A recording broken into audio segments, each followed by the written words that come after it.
Well, hello! Welcome back to my channel. Joshana here to talk about some friggin' books. Woot woot, I read some books. Alright, I have a fair amount today. I was maybe gonna break them up 3 and 3 because I have 6, but one was a DNF, and one is like a teeny tiny little book, and then one is in the middle of a series, so I'm not gonna talk that much about it, and another I'm gonna do an individual review for, so I'm not gonna necessarily need to talk that much about it now. So, here we go. First, one of my reread selections for the seasonal TBR from, September to December? Is that what it is? What are months? At any rate, Station 11 by Emily St. John Mandel. And I forgot how much I love this book. Oh my god, it's got that buttery cover and the deckled edges, and this, I don't even know, I like it.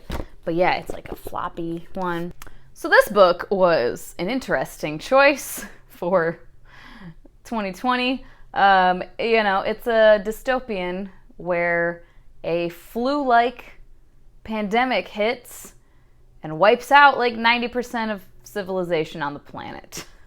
So, yeah, I started reading it and I was like, oh God, that's right. And I mean, it's different in the book for sure. I mean, I don't think we're in that kind of a situation. It's a flu that hits, and within like a week, almost everybody's dead. It hits and just blows through planet Earth. It's adult, and I would count it as kind of a literary sci-fi dystopian, because it is sci-fi dystopian, but it isn't super action-packed. And it's more about, I guess, the people, the stories, these people's stories and how they got where they are. And yeah, we're following a few characters mainly. Jeevan, what are the other names? Arthur, Clark, Miranda, and Kirsten. And they're all connected in some way from the old world, the pre-collapse world. They all kind of were intermingled slightly. And then in the new world, post-collapse, they also end up knowing each other. And the post-collapse, we're seeing it like 20 years after it all happened. And there's lots of flashbacks. There are flashbacks to 2 years after the collapse. There's flashbacks to the week before the collapse. There are flashbacks to 15, 30 years before the collapse. So it's kind of all over the place, but for me, it doesn't feel confusing. It's very clear. It's a slower book. It's a quieter book, as I call them. So the flashbacks don't feel abrupt to me. They don't feel chaotic or confusing. It feels very like slow-paced, you know? And post-collapse, we're mostly following the Traveling Symphony, which is a group of people who have come together to travel up and down I think mostly the western coast of Michigan, which I'm from Michigan, and I grew up in central Michigan, and then went to college in western Michigan, right along Lake Michigan. Jesus Christ, how many times can I say Michigan? And these people are just putting on shows for people, trying to, experience art still in this very different, desolate world. And that's all I really want to say about the plot, because it is also interwoven, and I just think it's best to go in unawares. Content warnings for death, some violence, a bit of violence, and like murder. Allusions to child marriage, forced child marriage, I mean, obviously. And then pedophilia. Nothing is shown on the page, but it's discussed. That people realizing, oh, this is what's going on in this place. Super cool, let's go. And then religious cults as well. So if you are sensitive to any of those things, be aware. I gave this 5 stars the first time I read it, and it definitely held up for me. I got very invested in the characters, really wanted to know what was going to happen to all of them, and what had happened to them in the past. I was curious about that also. On my 1 to 10, I gave it an 8.42, which translates to 5 push-unicorns. The next one I read, I already took back to the library, and this was the Little Pocket Change Collective, I think is what it's called. It's a series that's happening. So it's nonfiction. And basically handling big topics in a small package is the idea. And that book is Beyond the Gender Binary by Alok Vaid-Menon. And yeah, I enjoyed it for what it is and what it's trying to do. I think that it works. It's about the gender binary, obviously, and moving beyond it. And obviously it doesn't go super in depth into the topic because that's not the point of the book. And for me, I think the whole point of it was an introduction to the topic and getting into some nuances still, but in a very direct and introductory way. And I think it did that well. It's just not necessarily something that I learned all these brand new things that I had never heard of before. But it was interesting. I enjoyed it. On my 1 to 10, I gave this a 7.5, which translates to 4 Pushinicorns. Next up is the DNF, and that was Eleanor by Jason Gurley. So this one was selected by my channel members, one of them who won the little raffle thing, and it was on my list of books to choose from. And who picked it now? Penelope, paperback cat. She won the little raffle thing, and so she picked this one off of my list. And she's also actually currently reading it. She just started it. And yeah, I DNF'd it around, I think I got like 60% of the way through. It is adult magical realism dealing with generational trauma and mental illness. We have a character who keeps just vanishing from the real world and going into this weird, fantastical, dreamlike world. And she's losing hours, sometimes days, of her real life. And people don't know where she is. They think she's missing. They think someone might have kidnapped her. They have no idea. I was enjoying it at first, and I really was enjoying the authorial voice in the beginning. I think I got about 50% of the way through, yeah. Like, literally, I think 49% I wrote. But I was just starting to get really irritated with the fact that we were getting zero clarity, zero explanation for the magical realism bits. It just was incredibly random to me, super weird, with no explanation at all. None whatsoever. We had like a fishbowl thing and this other character, and we were in their head, but then there was someone watching them from outside of their little dark fishbowl, and there was a membrane they were trying to get to, and they kept sending vortexes to the real world. It was just all over the place.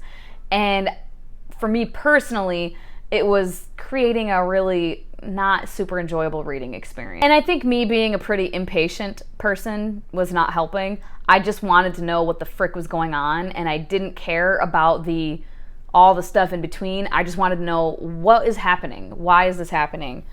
I wanted to just know what the ending was without all the shit in between. I did not care anymore, which is a sure sign that it's time to DNF for me personally. Definitely content warnings for substance abuse, death, loss of children, suicide, mentions of suicide. What else? I don't think there was any physical abuse. No. Hospitalization, though, just different things. A little bit of gore, like a little bit. And it was very sad. The beginning part of this book, the first, like, probably, I don't know, 20% maybe, was so sad.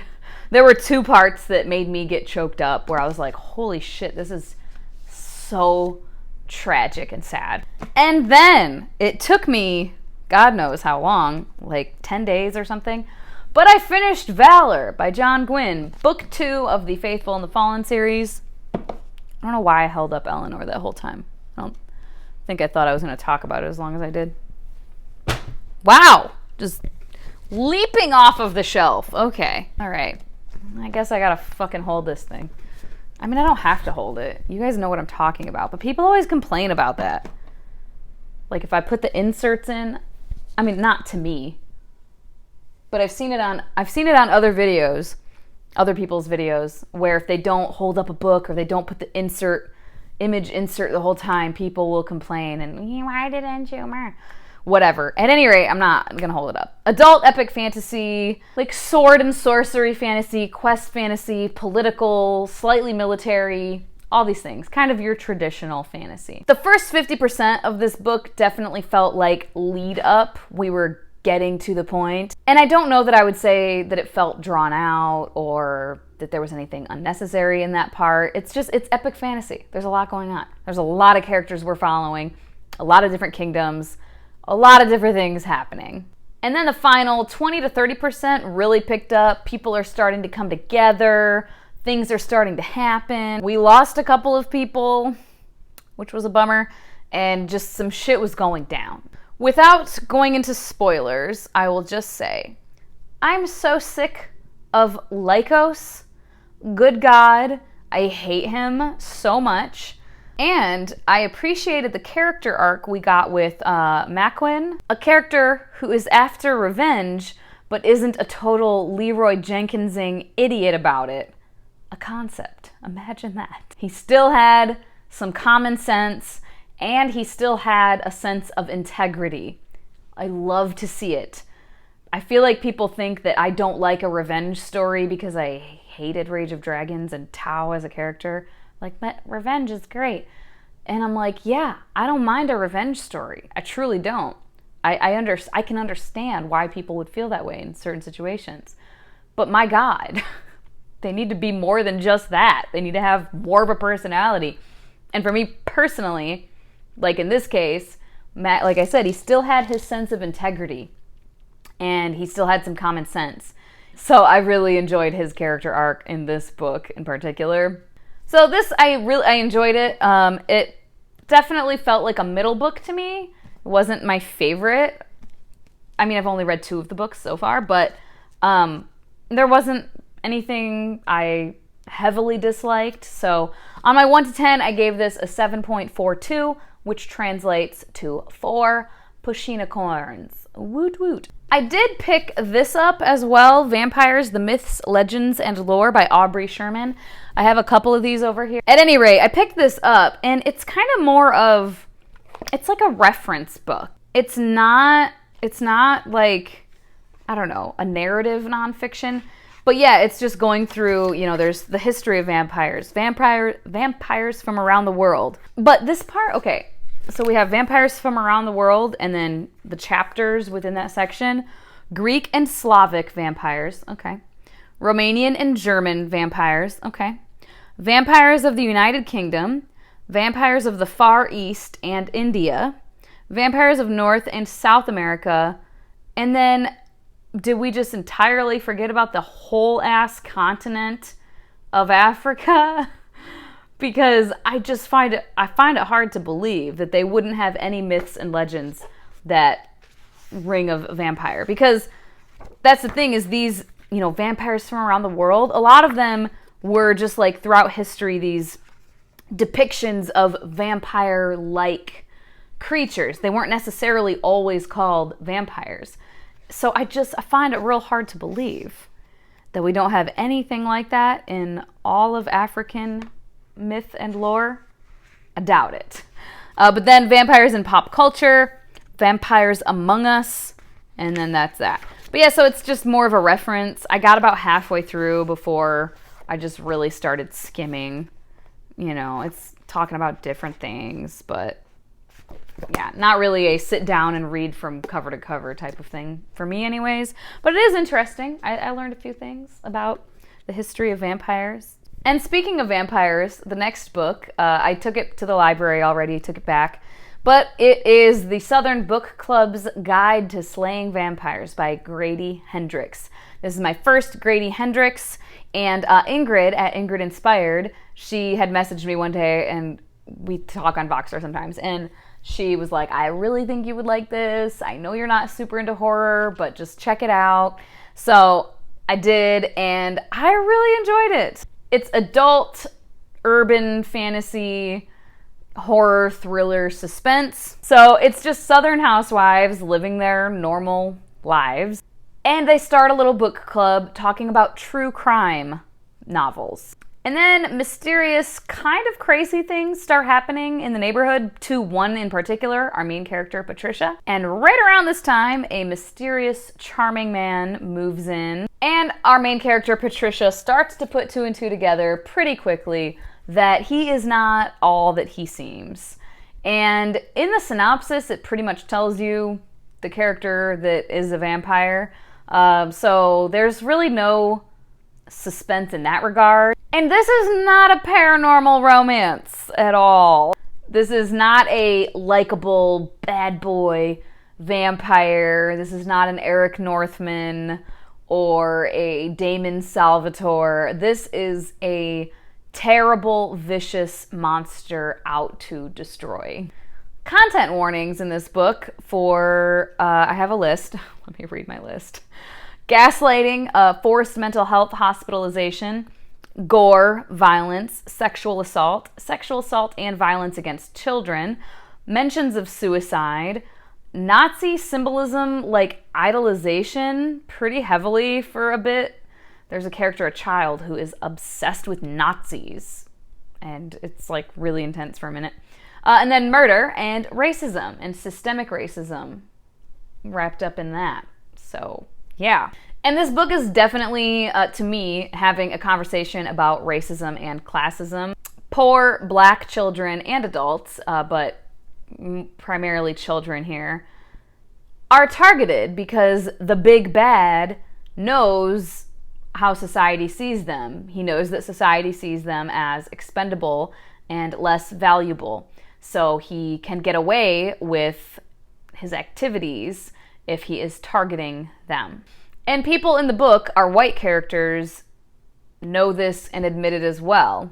And there's one part in particular where Patricia and one of her friends go to the Black neighborhood to see this character, Mrs. Green, who is a cleaning lady for the white folks.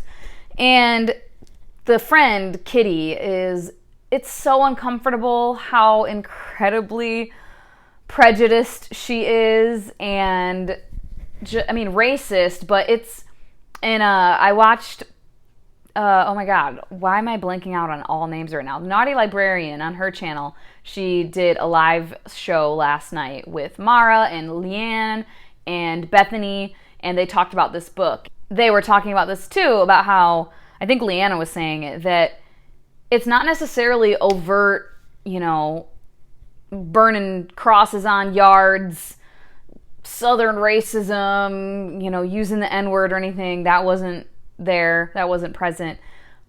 But it's the more realistic, subtle prejudices, biases, preconceived notions that was coming out. And in this one part, yeah, Kitty, oh my God, just so terrified to even be in this neighborhood. And yeah, just all her assumptions. If something happened with someone in that community, she's like, well, are they on drugs? Oh my God, she was super annoying. So that was uncomfortable to read, but it's very realistic. I saw some negative reviews claiming that the book was racist because of these types of scenes, but I read it as purposeful. I read it as drawing attention to it and calling it out, and the systemic issues as well, because they didn't want to call the police because the police weren't going to care. And it was a clear fact.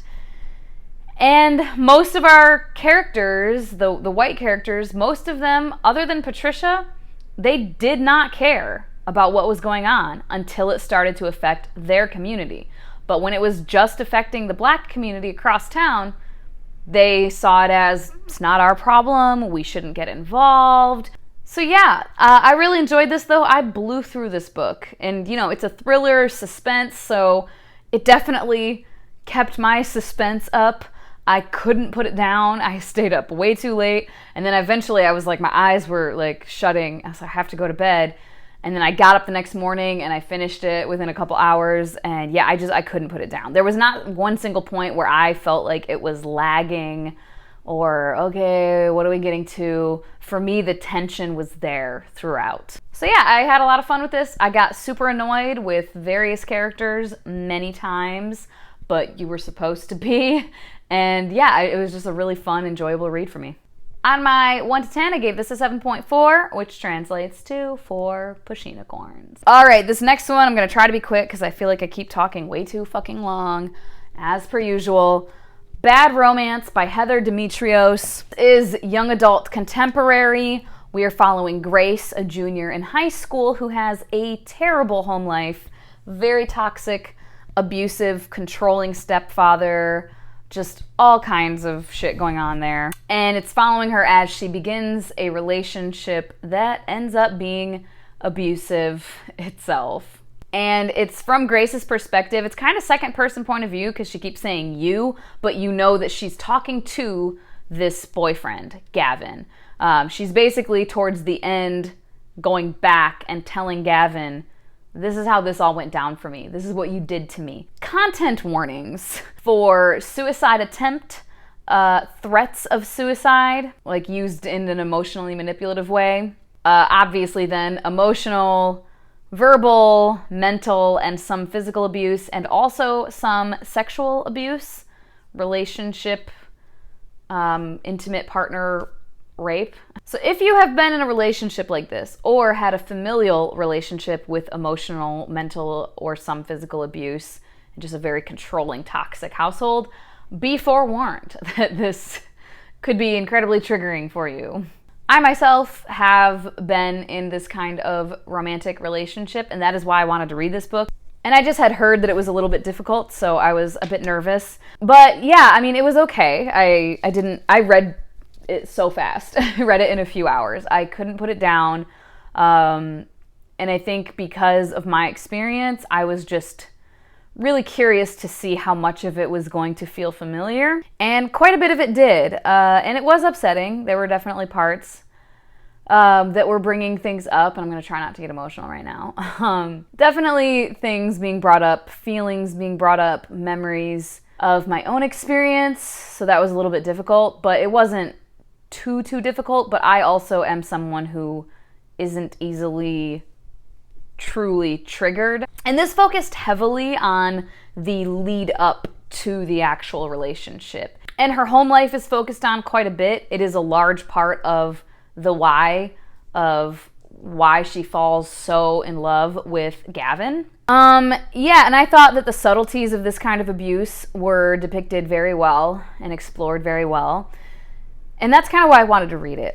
Because if you're in a physically abusive relationship, it's easy to explain it to people. It's easy for people to feel bad for you because what could you possibly do to deserve someone beating the crap out of you? But when there's not necessarily physical abuse happening, it's harder to really explain, and I think it's harder for people to feel bad because people immediately think, well, you could have left, just break up with him. And that was a big thing in the book, is her friends screaming at her, just break up with him, you know?